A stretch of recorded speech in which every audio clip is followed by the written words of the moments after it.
everyone, welcome back to another video where today we're going to be talking a little bit about the official box office numbers for Doctor Who in cinemas across the UK this weekend and what they could indicate for potential future avenues the show could take, because this is something that's been sort of in my head for a little while and I just kind of wanted to posit it to you guys as to whether this could be an idea for the show's future longevity. But before we get into it, do me a teeny little favour and click that subscribe button. It'd be very much appreciated. We are trying to get to 30,000 subscribers and we're now at 28,300. We're gaining about 100 a day, so thank you so much for that. Any support would be greatly appreciated, but let's dive right in.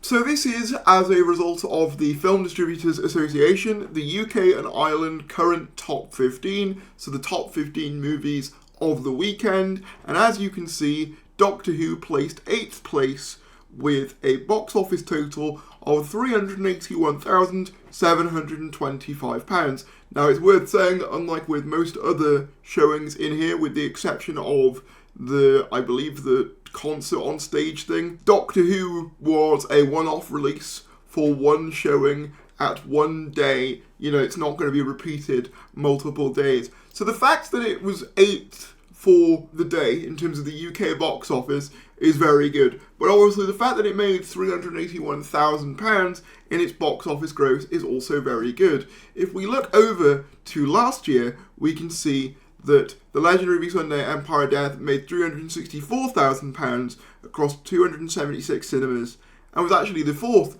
highest weekend gross of its respective weekend, which is actually kind of crazy. Not much must have come out between the 21st and 23rd of June. Inside Out 2 had been out for a while. We got The Bike Riders, Bad Boys Ride or Die, and then Doctor Who, which is obviously a lot less, but that's to be expected. Day of the Doctor, of course, still holds the grand total for Doctor Who, earning 1.7 million. Again, that's not really a surprise. We get a lot more of a comparable comparison here, where it also ranked 8th place with a weekend gross of £522,000, or nearly £523,000, across 468 cinemas. And I believe this finale was in 450. So obviously it is lower than Deep Breath, but it is higher than Legendary Sunday Empire Death. However, it is worth pointing out with that's with more cinemas and a more convenient release time for most people.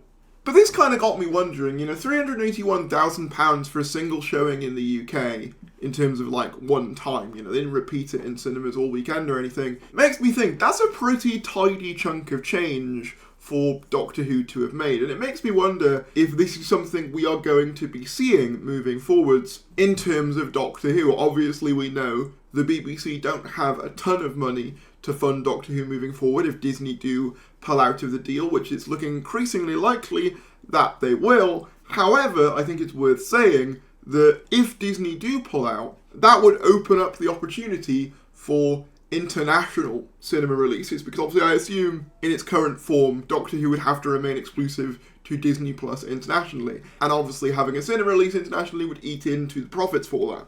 But say Disney pulls out and the BBC do have to go back to funding Doctor Who solo, these cinema releases could be a great way of recouping production costs and making a tidy little profit. The fact that it did go up over the last time, and also, as I said, the fact that this is only in the UK at one time, is a very good sign.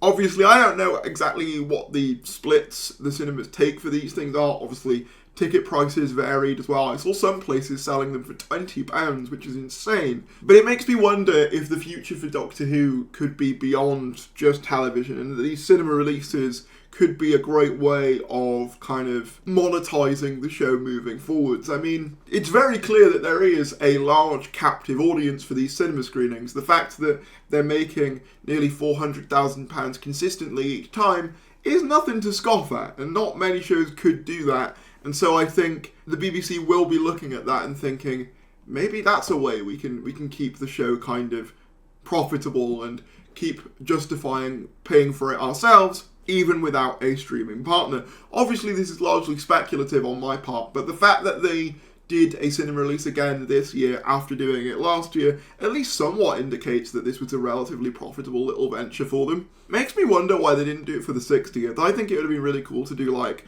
a 3-part finale thing where the Giggle airs live and you watch Star Beast while beyond it, and then the Giggle at the end would have been the brand new episode. I think that would have done very well because that was an anniversary episode with David Tennant and stuff, and the reveal of what was at the time a new Doctor but is now a past Doctor, which is mad to say. But yeah, I just thought that was an interesting kind of little point to make there. Just did a quick Google search here, and according to IMDb, The Day of the Doctor garnered 10.2 million at the box office globally after being beamed onto the screen over 3 days, starting with its global simulcast on November 23rd in the US, UK, Australia and other countries. According to figures from BBC Worldwide, the show's global distributor, the 75-minute special took 4.7 million at the box office of the US alone on Monday night, selling 320,000 tickets. And obviously we know it earned 1.7 million, 1.8 million-ish in the UK in its 3-day release across 440 cinemas. Now I'm not saying obviously that any future specials would do Day of the Doctor numbers. Day of the Doctor was a special case, the show's 50th year. It was a big deal. However, there is a very captive market for Doctor Who in places like the US, Canada, Australia, that I think you would certainly see a tidy chunk of change if you were to expand this cinema initiative internationally. Elsewhere though, we also had the consolidated viewing figures for Wishworld. After an overnight audience of 1.8 million, the 7-day figures have released to 2.86 million after 7 days, making it 30th highest rating individual programme of the week and the 15th most watched title of the week. I was struggling to understand what that means, but then, that makes sense. So if you take out like all the soap repeats and you just count those as like one show, it would be the 15th most watched show of the week. 30th of the week if you include all the soap episodes as individual.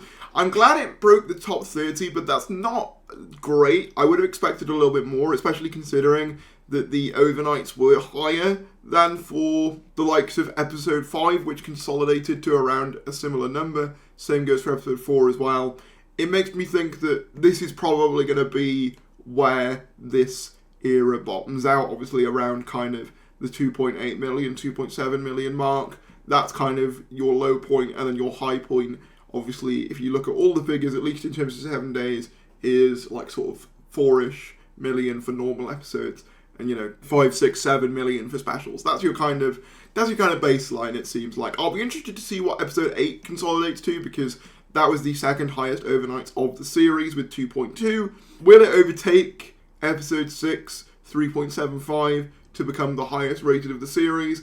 Maybe not, but I think it's a possibility given all the stuff surrounding Billie Piper's return being a big social media thing, so we'll see about that.